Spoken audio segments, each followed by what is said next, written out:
Hello, and welcome to Menu Heroes Digest. I'm your host, Steven. And I'm Jordan, the co-host. And it looks like you're going to the Shadow Realm, Jimbo. Oh, it's just down the street next to Chick-fil-A. All right. I've been practicing, dude. I've been trying to do it right, and I hope it worked out. But I have my doubts. Perfect. So, as you might have put together by that little intro, we've got some news about Nickelodeon All-Star Brawl. There have been some new characters announced. Yep. Before this, though, I should mention that, all-time legends like Garfield and Shredder have been added to All-Star Brawl that we haven't covered on this channel yet. It has been a while since we covered this game because I remember being super pumped and excited for this game, and I'll be quite honest with you, I have not actually played it. Yeah, I know it's bad. I know, but well, the hype around it also kind of just died.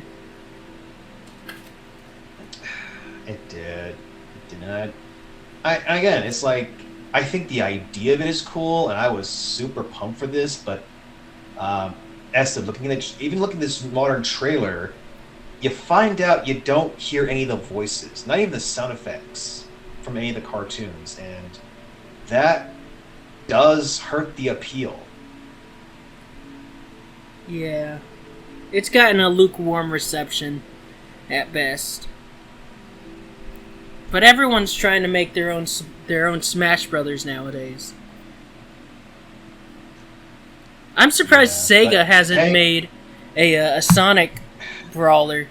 With all the characters they have, they could have one of the biggest rosters of exclusively Sonic characters. Sonic the Fighters. Bring back Sonic the Fighters. Anyway, the new characters are... Okay. I do not get the reference. Well, okay. I'll mention that at a little later. I'll mention that. Okay.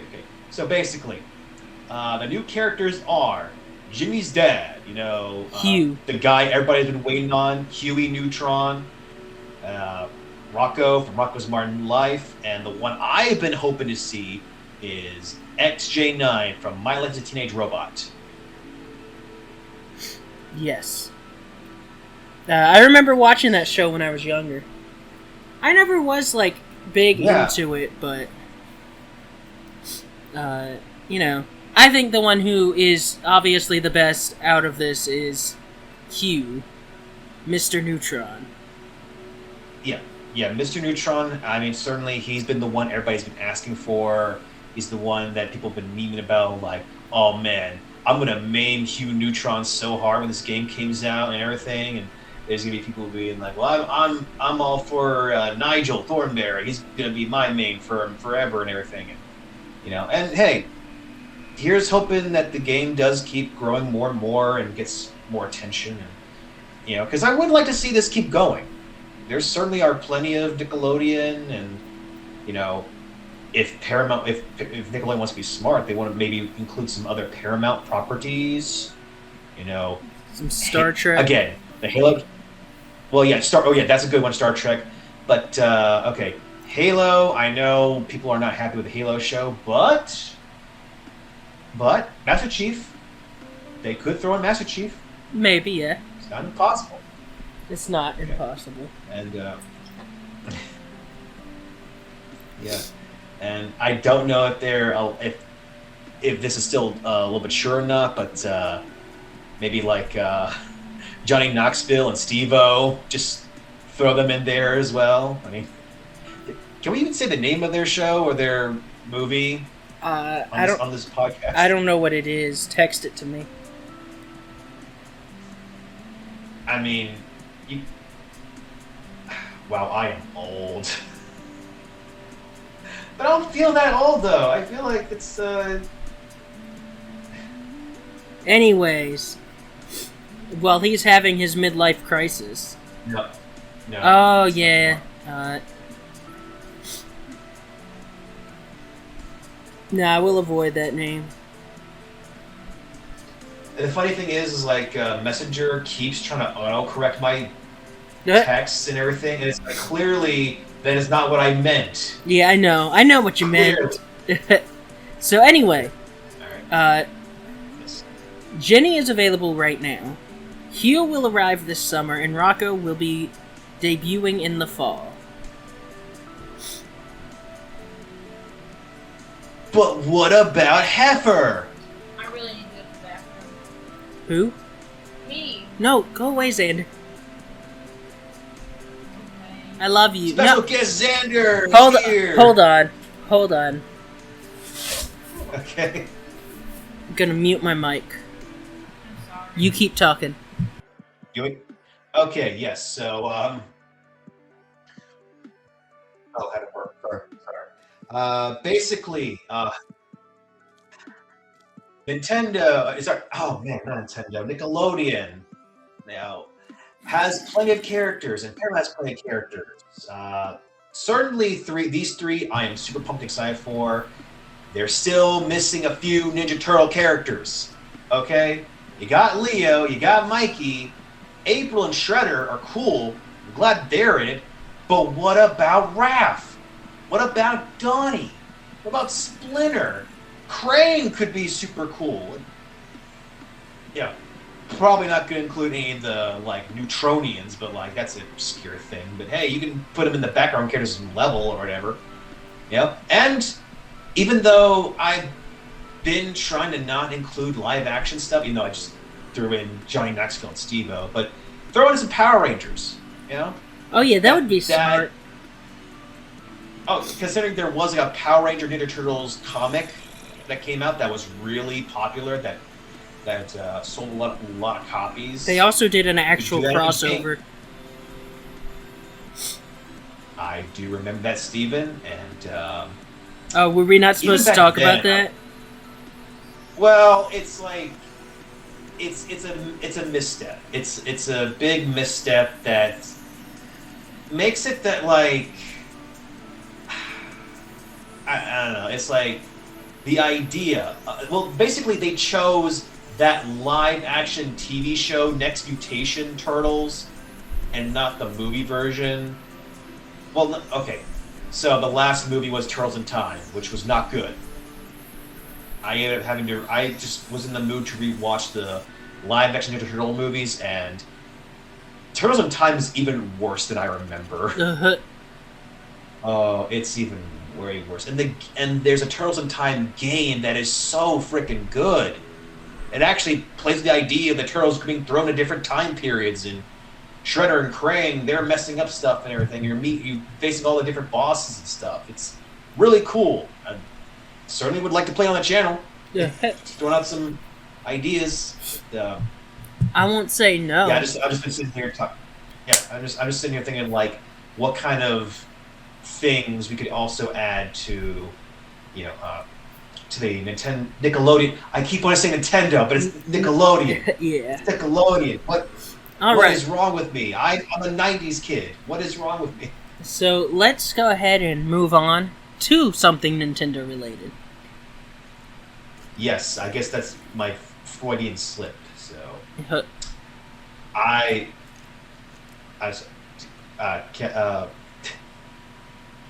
it's the awkward little pauses of, would you want me to go or do you want to go? I'll do it. I'll start.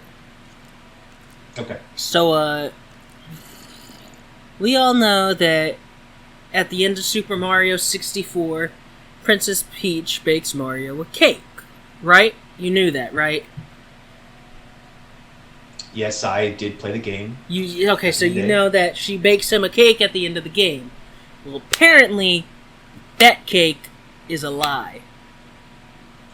Dun, dun, dun! So, somebody, and let me grab his name, James Lambert, has been working on a Portal demake for the Nintendo 64.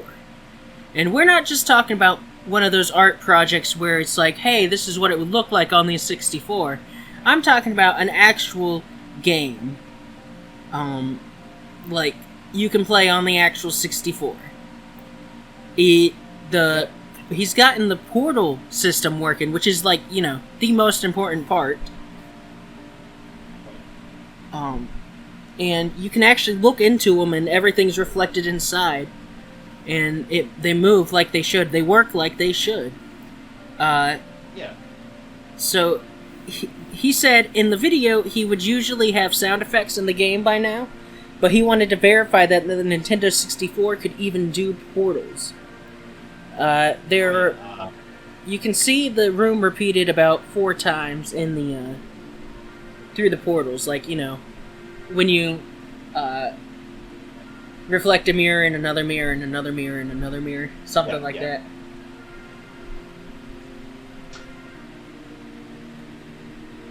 Actually, in the video, basically, I think he did an update and said he could do 6 times. Oh, okay. That's the video I saw anyway. I didn't watch the video. I was just going by the article. Wow. I know. Okay. Shame on me. No, I'm not mad, but I honestly thought, okay, is this the time? Is this the time we actually saw the video and we talked about it together? Because, like, he's actually showing demonstrations of, like, building the level around. And, oh, that's cool. I need to watch it. But... looking at it, it's like, clearly it's basically like him pointing up the portal gun, and it just makes the portal instantaneously. There is no, like, laser, effect, and there is no, like, growing portal. It's just, the portal's just there. So it's not exactly, and also, like, in original Portal, you can at least see your character as you're looking in the portal. You can't really do that for his version. But, as I said, or basically he hasn't built that part yet. But still, looking at the demo, it's like, yeah, this is exactly what, if they had the idea for Portal back in the N64 era, this is what it would look like, or this would be, at least be the tech demo would it be, and I could easily see a game around this. Maybe not the levels exactly like you see in Portal, but that's cool. A game like Portal on the N64, and that really blows my mind. Yeah, I'm watching it right now. I have it on double speed, so it goes by faster. And I'm not going to watch the whole thing, because it's going to take, like, 3 minutes still. But that's pretty cool. Man, we can do a whole live reaction. Come on. Alright. I'll keep watching it, but it'll be really boring, because they can't see me watching it. That's cool. It is good that he has a pointer on it, a reticle. Yeah. So you can see where you're aiming. Like, imagine if they didn't have that, and you were just hoping you shot at the right area. Because there's games that do that. Oh yeah, I was about to say, at least it looks like it's very accurate of just you pointing and clicking, or pointing and pressing where you want the portal to be, and it will be there instantaneously, and that is impressive. This is, the whole thing is impressive. Yeah. I'm watching him walk to the portals. Because I remember I saw, there's been plenty of articles about, like, making Elden Ring or Dark Souls, but demake for the PS1 and everything. And it's like, it's a novel idea, but it's sort of like, why are we really doing this? Yeah. What's the point? But this one, with that one, it did not look like it was going to actually be Dark Souls or Elden Ring, but on PS1. It just looked like this would be a game that would have some of the similar features of those into a PS1 game, which I'm sure is alright or interesting. But this one... Yeah, the biggest thing about those is that they're not actually making the game on the systems. It's just art and renders that they've made to look like it. Yeah, and that is... Oh. This is actually on the system. That's cool. And I'm sorry I keep interrupting. Oh, yeah. I would just say that for those who do that, like, good on you for finding time and being creative and everything. By all means, you're doing way more art than I am right now. And I have an art blog on Instagram, but I have done nothing with that in over a year. I feel ashamed. I feel that with my music. Yeah. It's hard when nobody wants to listen to your music. Makes it hard to keep motivated. Well, yeah. I mean, I at least have like 1,000 people following me on Instagram, but it's like I have 16. everything happened all at once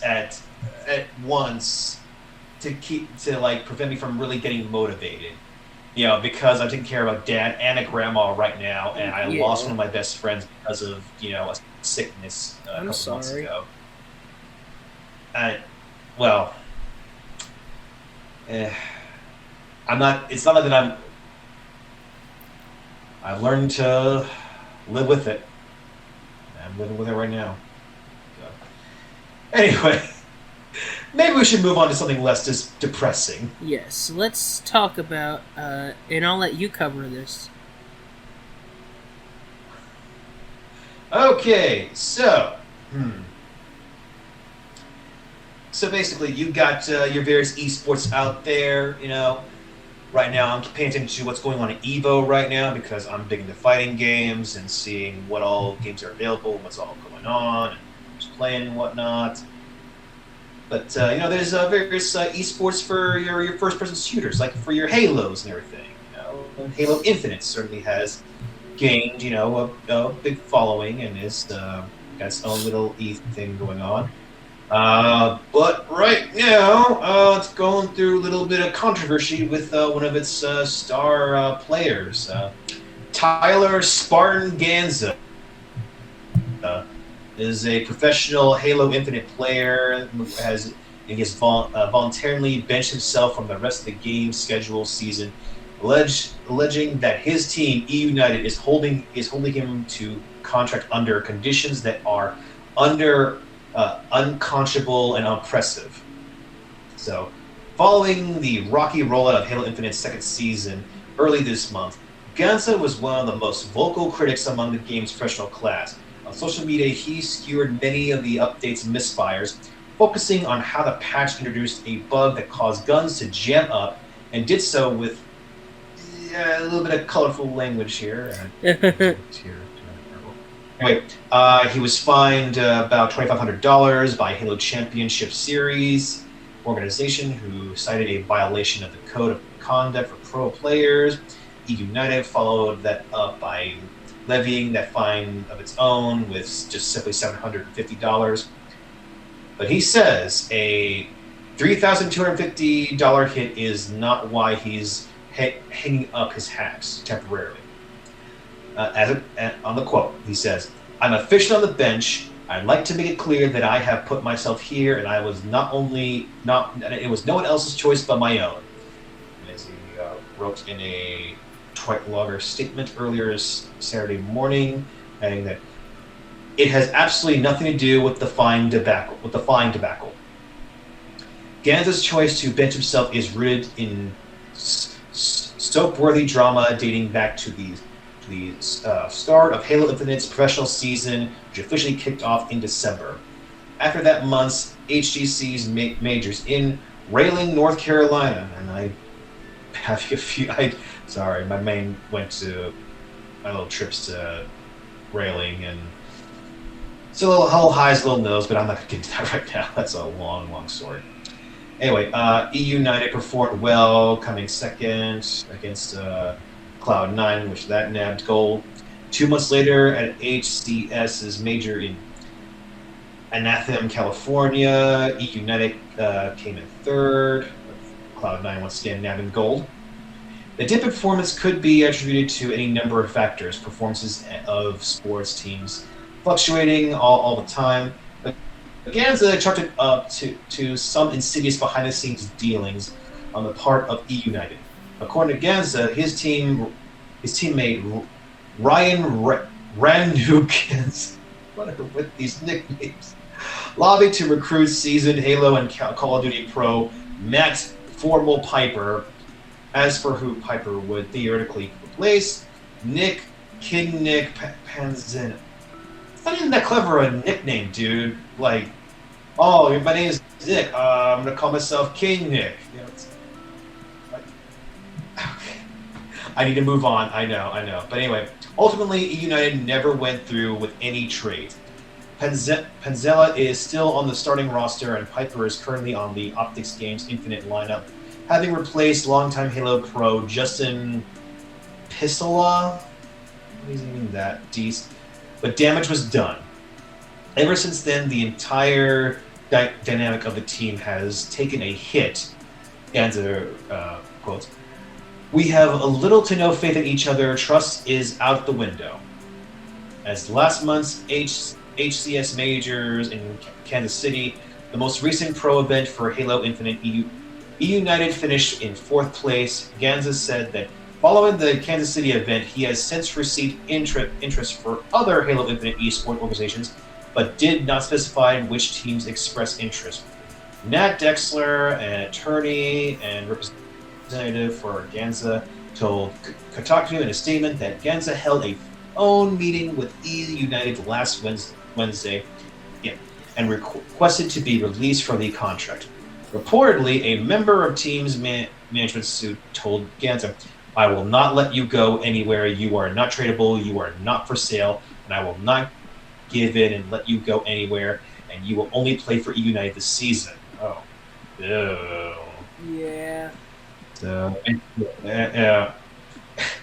a statement Saturday afternoon, E United confirmed that indeed felt interested from presumably other organizations, but has yet to receive a formal buyout offer. Ganza calls the statement laughable. Okay, and as you could tell, I didn't have a whole lot of time to look over this article over at Kotaku, so I had to kind of read it nearly word for word just so I could get a gauge to what's really going on. And seems like E United has really screwed this guy over. And because there was a part of it that almost seemed like he was just complaining that the game had issues and glitches, and that's why his team wasn't working. But I think he legitimately just wants to be let go of this organization or just move on to something else, but they just won't let him go, and that's not good. Oh, and right now there's like a Twitter hashtags going on for Free Spartan, picking up on both Twitter and Steam right now. Some of the fans are misinterpreted to Free Sparty, which that is a little funny. This little HCS major getting a lot of heat, and also this sports team, E United. Not good, guys. Just not good press.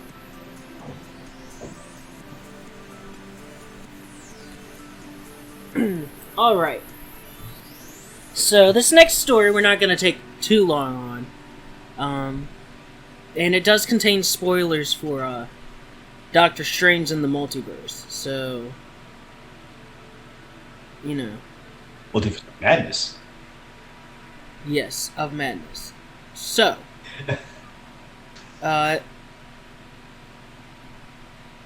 so basically, there's this game developed by Stephen Dedungu called Sword of Symphony. It is a music-based Japanese RPG, and it features musical fighting. And this musical fighting, something similar to it, is seen in a sequence in Doctor Strange. And so the creator, it's been pointed out, and the creator has mentioned that it is possible. In fact, let me read his own words so I don't, misrepresent what he said. Alright, so his stance is simple. He believes that given the timeline of Doctor Strange 2's development, the probability is high that they added their music fight scene because of his project Sword of Symphony, as it went viral in August of 2021, and it was quote retweeted by the VP of Games at Disney at that time, and in November of 2021 they went back to reshoot and add their music fight scene.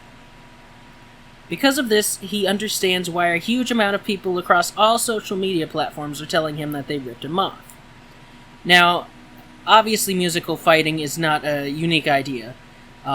It's been done in a bunch of other games and other media. Yeah. But he is saying he is he points out that there's an uncanny relationship between his and the Doctor Strange. I've heard some people say that they've seen it side by side and that it's not actually,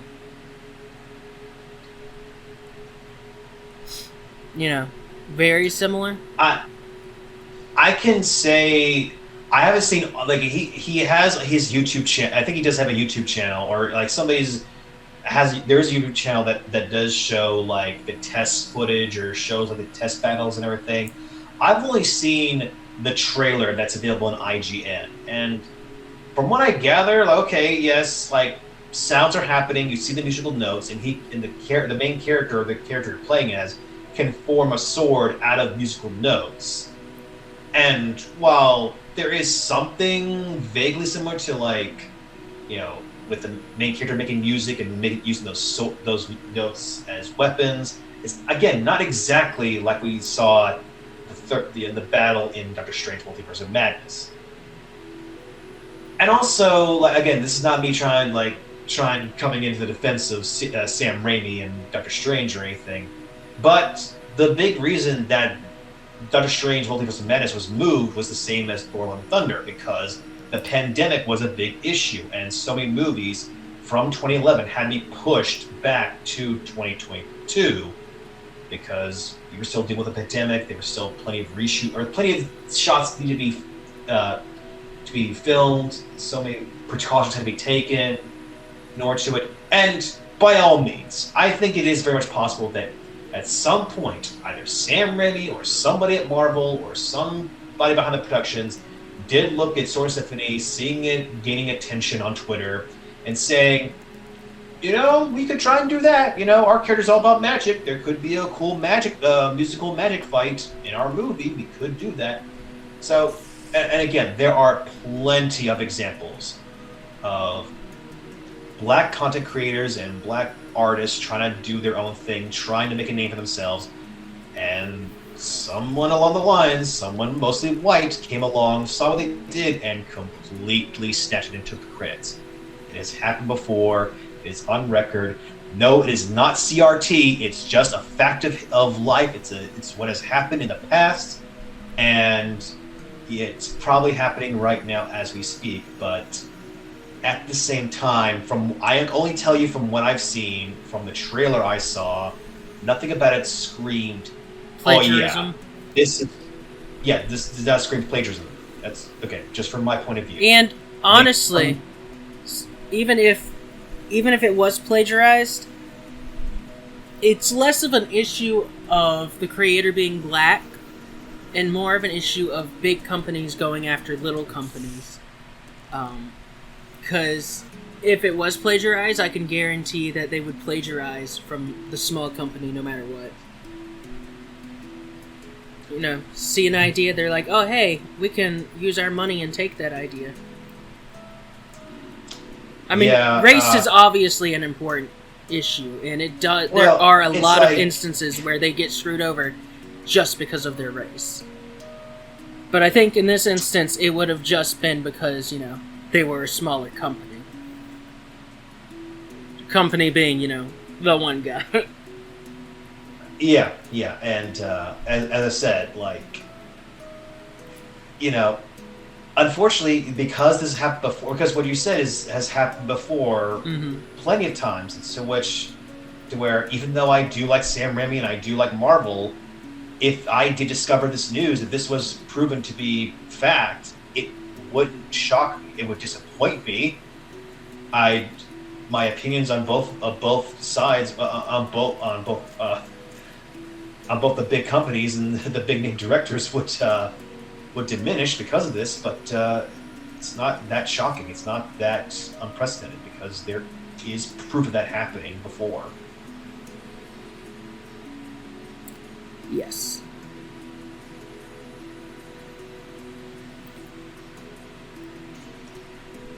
Alright. So, let's talk about something a little crazy. Don't you mean a little something sexy? Oh, God. Alright, so there is a spin-off of Dead by Daylight coming out called Hooked on You, a Dead by Daylight dating sim. It lets you, let me just read the description for you. This game has multiple unique endings, where if you play your cards right, you'll unearth deeply intimate facets of the Dead by Daylight killer's hard-to-read personalities. You can nuzzle up to and romance these murderous husbands and wives, become platonic friends, or suffer the unyielding fate of deadly, awkward silences. So this came around because DBD ran a community survey last year asking players if there was any other type of experience within the world of the game that they were interested in. Their top choice was a dating sim. And, of course. And you know what? I gotta respect that because it is so completely out there and crazy, we thought we had to do it immediately. Yeah, I respect that. That's great. We've known for years of our fans' thirst and some of the more intense fanfic that was created. Mm-hmm. We want to give them what they want, but will you stop? I'm trying to read this. We want to give them what they want, but we will also need to present this the right way with all the seriousness it deserves. Oh my god, and it's being developed in collaboration with PsyOp, who brought us the KFC Dating Sim I Love You, Colonel Sanders. Oh my god.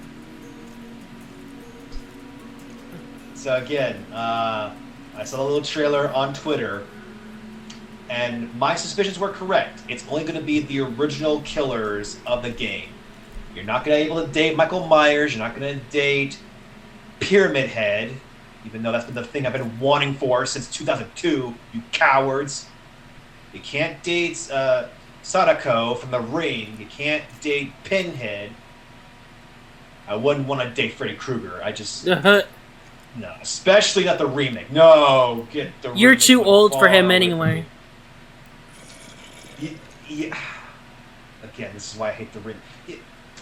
I won't get on that. I won't get on my rant about that anyway. But still, it's like I had a feeling it would just do the original killers from the games. They wouldn't have any of the licensed characters. Even though we've all thought about going on a date with Ghostface. We all have. Let's admit it. We've all thought of what? I said, Ghostface. Oh my god. Come on, that smooth, sexy voice. No. Just whispering to your ear right before he stabs you. Like, that's... Oh god. We've all had dreams like that. Come on, go on. Keep going. Oh, do you want me to? No, Steven? I meant keep, continue on with the article. Okay. All right. So, yeah. I think this is a fun little idea.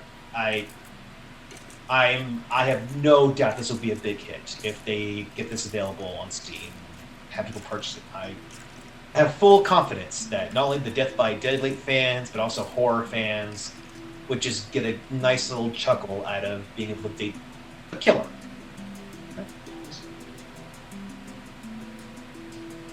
All right. I am full support of it. All right, we're gonna jump around.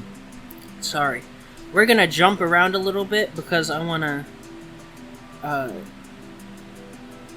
change the order, just a wee little bit.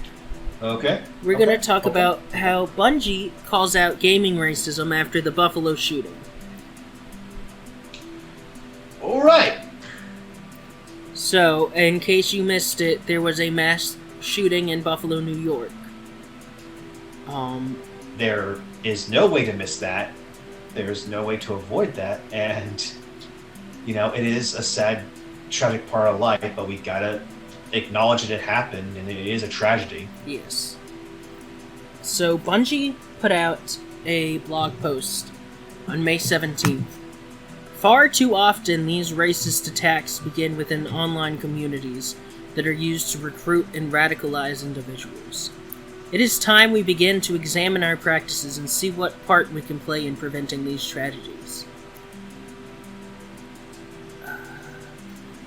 This was an act of terror aimed at Black Americans, and our hearts go out to the victims of this tragedy and anyone impacted by this act of violence.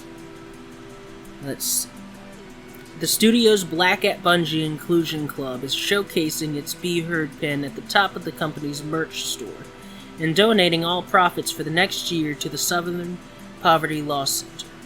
Black at Bungie intends to partner with our player support and community teams to see how we can bolster our ongoing efforts to maintain safe and anti-racist spaces in which our players and fans can come together. Now, online gaming it's a good thing. It can forge, meaningful relationships. In fact, that's how a lot of people have met, and gotten married and stuff, and best friends and stuff. Oh yeah. But there's also, since it can bring like-minded people together, it can also bring like-minded racists and bigots together. Yeah. The internet is truly a double-edged sword. It really is. Now, obviously, this isn't the first time Bungie has talked about this, and I feel like, we did mention this earlier this month. We covered it. Yeah. Either last week or the week before. Yeah. They called the potential reversal of Roe versus Wade an attack on human rights. And it still Bungie still has its own issues with respect and mistreatment in the workplace. But they have been weighing in more on these heavy topics. Now, people are worried that because Sony is buying Bungie, that they will basically put a muzzle on Bungie.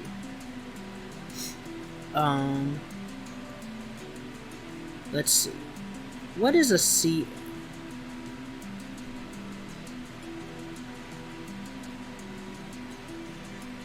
Okay. So, Bungie's senior community manager responded to a tweet saying it's going to really suck if Sony put a muzzle on Bungie in future and stop them from doing actual hero stuff like this. The senior CM responded to say that we are and will continue to be Bungie. There will never be a muzzle big enough to stop us from standing up for what's right.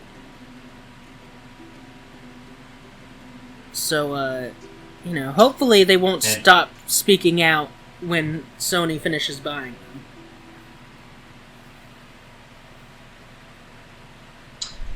Well, yeah, it's you would hope, as I said, Sony is a global company. They're going to try their best to get as much of the four quadrants as humanly possible, try and appeal to all the common denominators as possible. But, I'd think you would hope that with moments like these that they might be willing to let their developers stuff like this speak to, hey, racism bad. Yeah. We should all love and care for each other. But unfortunately, again, it's it is a wait and see thing because unfortunately, certain far right groups and nationalist groups have a habit of they do have a lot of money and they do have some influence and they some big companies are just too afraid to lose any bit of money, even though they and so much so that they would try and keep the money of people who outright say other people should not deserve human rights, should not deserve the same rights as them, which I'm sorry, there's no way to look at that and not see that as extremely messed up. But if all you think about is money, then you put morals to the side.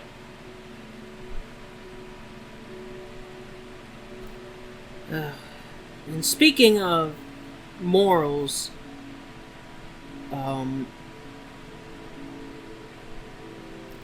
let's talk about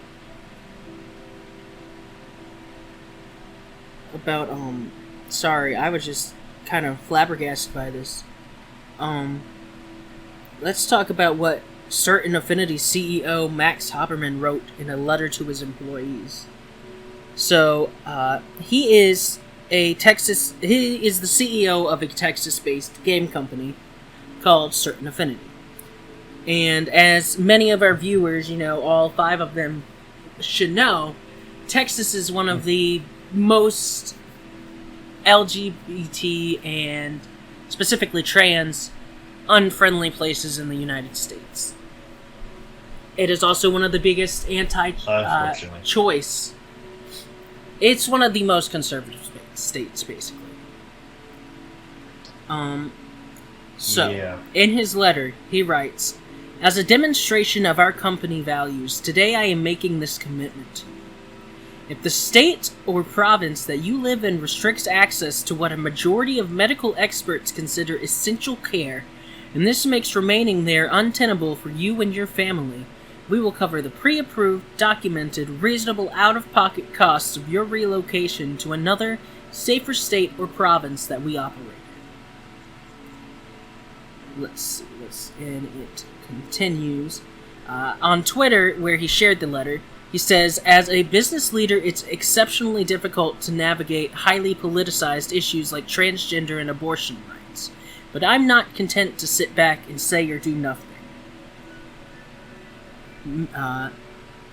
Measures are already teed up in several states that will similarly punish family, friends, doctors, and other supporters who come to their aid.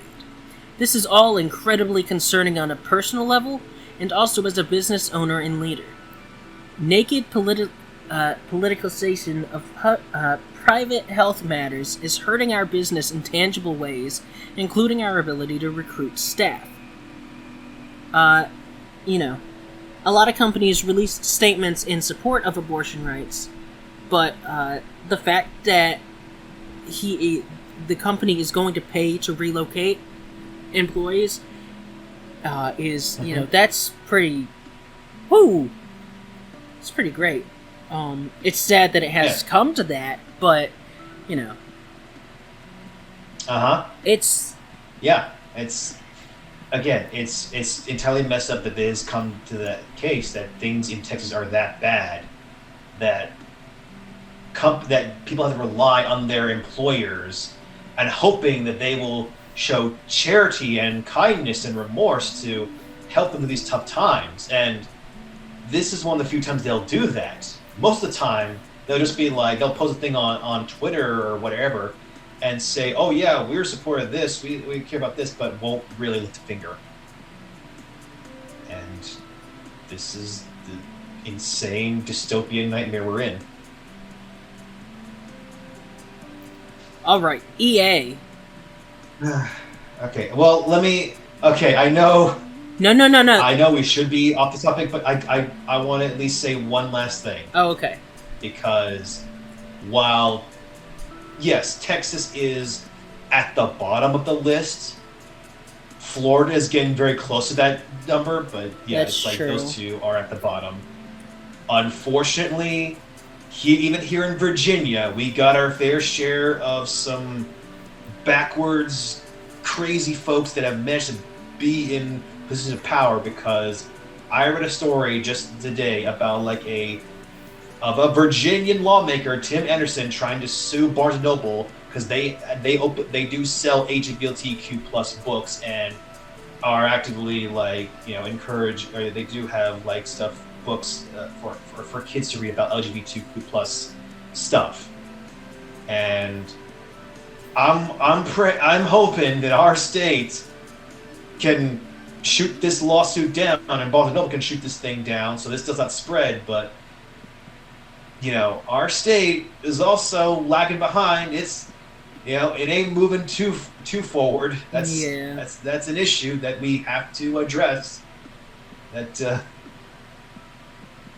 keep an eye out on your lawmakers and your politicians, folks. Just keep on them. Put the pressure on them. Yeah.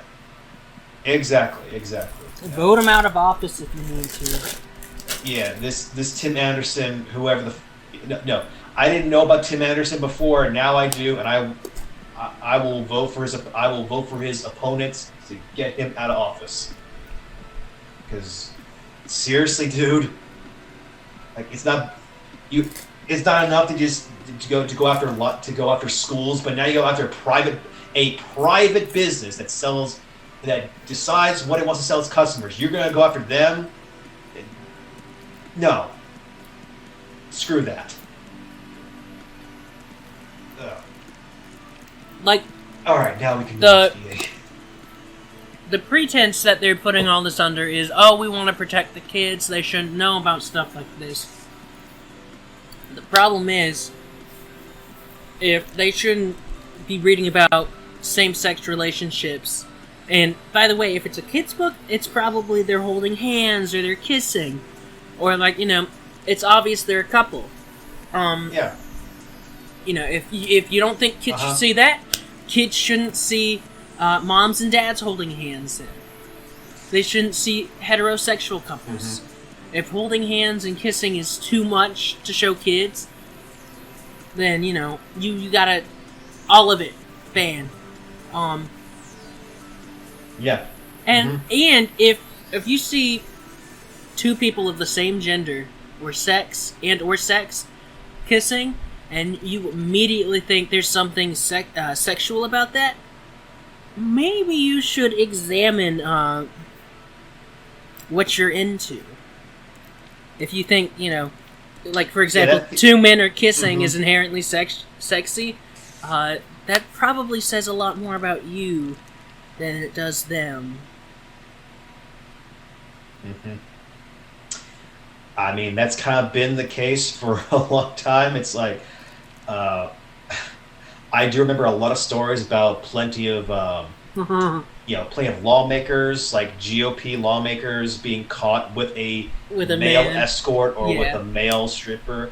And again, these GOP lawmakers weren't just the moderate Republicans. They were the extremely, all gays are going to burn, all gays are hated by God, God hates all gays. It is those kind of Republicans that get caught with a male escort because they have been hiding, or they have been telling themselves for years that what they're doing is wrong, that who they are is wrong, and they try and spread that message out and try so hard to not be gay, but then they end up slipping up, or they end up like finding out more about themselves than they want to realize, and it's just.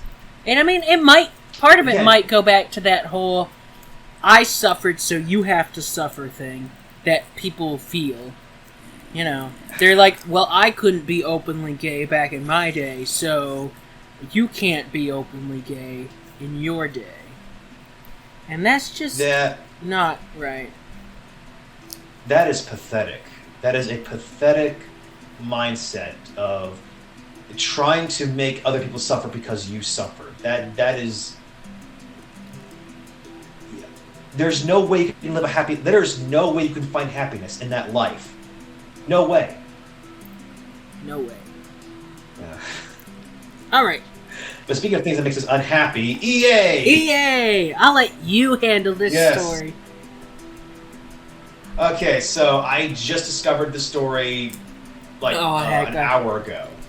We had a decent amount of stories to begin with, and I thought, let me look over once more, seeing if there's any big story. And then the news of EA, they want to out. They want a golden parachute really bad because they're talking to many of the big names. They're talking to Disney. They're talking to Apple. They're talking to Apple. They're talking to Amazon. Yeah, again, they really want someone to come. NBC Universal. That's another big name. NBC Universal is, in fact, the one that they are they're the furthest along when it comes to making a deal. So, supposedly, the Comcast CEO, Brian Roberts, I said you could cover this story and I lied, has been looking to spin off NBC Universal into a separate entity with EA. So that negotiations for that deal fell apart over price. EA obviously won't comment on rumors and speculation regarding mergers and acquisition. And that's really all they said about that. So basically, they want to be bought. Let's see. They're focused on making acquisitions rather than... It seemed like they were more interested in making acquisitions rather than being acquired. Because over the last year, they've spent $5 billion buying up studios. But now they're pursuing being acquired. In fact, as recently as March, they approached Disney because they wanted a more meaningful relationship than licensing deals. And this news comes as EA has lost or abandoned some of its biggest existing licensing deals. It's no longer the exclusive Star Wars game publisher. They also revealed last week, and we covered this last week, that their exclusivity deal with FIFA it's done. It's donezo. It's over. And their soccer franchise is EA Sports FC now. So, they've lost a lot, so they're looking to be bought by someone who can boost up their company.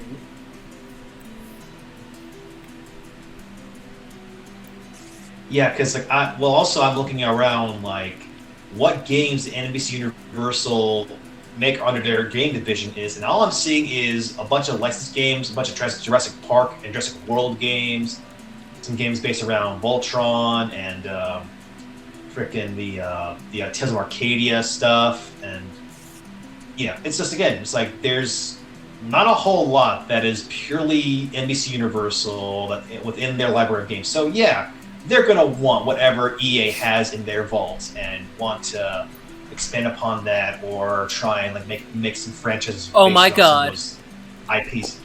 You know what that means if they buy it? Officially licensed Office the video game, an open world game set in the company of Dunder Mifflin. At this point, why not? Let's just go full GTA Office. Do it. You have to go and sell paper to companies. We're going to finally figure out who is the Strangler. We're going to finally figure out the mystery. Oh, that actually would be an interesting game plot. Now I'm imagining an office management sim where there's a backstory, or a story in the background about the Scranton Strangler. Oh, absolutely. That would have to be if you pick up all the all games have notes or papers on the ground. You pick them up and you discover a journal or a page to a journal about it's all the scribbling thoughts of the Strangler. Oh my god! Hey, EA, UBC Universal, we got some ideas. Hire us. We need money. All right, so we're going to end on the best dang note we can. Cryptocurrency! It is crashing! Woo! NFTs! Bring NFTs! Who wants champagne? Woo! Yeah! So... I can't yell because my dad's in the other room, so... So, as you know, there's been a chip shortage. And a lot of that is due to cryptocurrency. Because it uses a lot of GPUs. So, as of the last week, or during the last week, there have been sudden drops in Bitcoin, shares of Coinbase, and Terra. And these are causing people to reconsider their investment in crypto. But what about Doge? Oh my god. I put my whole life savings into that, Steven. What am I gonna do? Right, so, including... I did, by the way. It's purely a joke. Oh, okay, you didn't. Like Dogecoin. Yeah. Steven, you know me. Well, you said you did, purely as a joke. And I was like, you did? And I was like, he probably meant didn't and just forgot the int. Anyway. So, this was the Asus, according to the Asus co-CEO, S.Y. Hisu, the supply of chips has reached a manageable level. You know, other components still remain a bit of a challenge, but this means that the chip shortage is it's getting a little more bearable. There's also an overall downward trend of prices for GPUs. And that means we'll probably have some more options this time when Intel comes out with their new ARC cards. And if you're looking for an AMD card, things might be working out a bit better for you. GPU stock for AMD looks remarkably good on sites such as Newegg, and it's being sold at market price, you know, the MSRP. Right. You know, and this is all because there's a fading blockchain-related activity trend. So, woo! Dropping cryptocurrency was the biggest woohoo! Yes. We hate crypto here. Mostly because we're scared of it and we don't understand it. Well, it's largely to the fact that like it's burning so much energy and fuel. I know. That, like it's making the climate crisis even worse. My biggest issue with it. I know some people are going to say, "No, it's just Ethereum. Only Ethereum is the bad one. We shouldn't. That's the one we don't use. All the other ones are good." It's like, no. I'm sorry. No, you're using a lot of electricity to keep your crypto going. That's gonna burn energy. It's gonna, cause and thus burn more fuel, and therefore cause a bigger hole in our atmosphere. My biggest issue is honestly with NFTs, and that's from an artistic standpoint and from the standpoint of morals. Because a lot of people use NFTs and cryptocurrency as a way to scam people. They'll do these things called a pump and dump. They'll pump up the value of a coin. They'll get lots of people to buy it, and they'll give investors specifically a lot of. They'll gift them a lot of the currency, artificially inflate the value, and then they'll sell it as soon as it goes public. And the majority of people lose that game. And it's just a big old scam a lot of the time. And yeah, part of it is buyer beware. You gotta be smart with your money. But that doesn't take away the fact that these people know that they're harming others and they don't care. As long as they get that sweet, sweet money. And from an artistic point of view, a lot of NFTs are just carbon copies of each other with minor color changes. It's like the alternate costumes in Smash Brothers. Oh yeah. Or like the alternate, or more accurately, the alternate costumes in Street Fighter V. And I say more accurate because nobody cares about them. But yeah. It's good to see cryptocurrency hurting. Yes. Feels good. Alright. Well, thank you guys for watching. And as always, stay cool. It's getting toasty out there. Summer is approaching here in the US of A. It was 92 degrees today, so stay cool.